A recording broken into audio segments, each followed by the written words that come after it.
The Dropstar. A little maid of 3 years was missing from her home on the Genesee. She had gone to gather water lilies and did not return. Her mother, almost crazed with grief, searched for days, weeks, and months before she could resign herself to the thought that her little one, Cayuta, the Dropstar, as the Indians did call her, had indeed been drowned. Years did go by. The woman's home was secure against pillage, for it was no longer the one house of a white family in that region, and the Indians had retired further and further into the wilderness. One day a hunter came to the woman and spoke. "I have seen old Shenandoah, the last of his tribe. Thank God, who bade me say this to you, that the ice is broken. He knows of a hill of snow where a red berry grows that shall be yours, if you will claim it." When the meaning of this message came upon her, the woman did faint. But on recovering speech, she dispatched her nephew to the hut of the aged chief, and passed that night in prayer.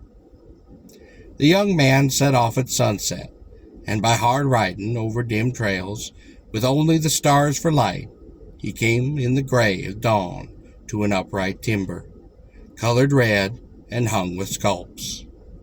They had been cut from the white men's head upon the massacre of Wyoming, the place they still called Painted Post.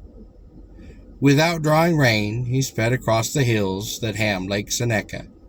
Then, striking deeper than into the wilds, he reached a smaller lake, and almost fell from his saddle before a rude tent near the shore. A new grave had been dug close by, and he shuddered to think that perhaps he had come too late. But a wrinkled Indian stepped forth at the moment and did wait his word. "I come," cried the youth, "to see the berry that springs from snow." "You come in time," answered Shenandoah. "No, 'tis not in that grave. It is my own child that is buried there. She was as sister to one you seek. She bade me restore the Dropstar to her mother, the squaw that we know as New Moonlight."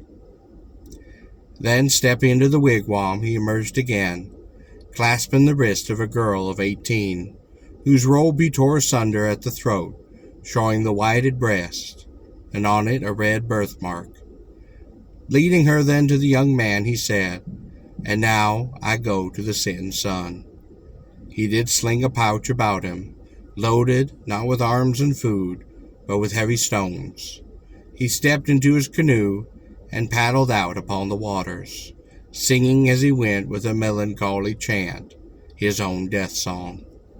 Upon gaining the middle of the lake, he swung his tomahawk, and did clove the bottom of that frail boat, so that it had did filled in a moment, and the chief then sank from sight.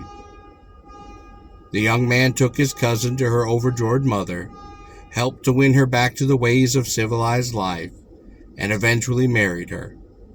She took her Christian name again, and left to the lake on whose banks she had lived so long her Indian name of Dropstar, or Cayuta.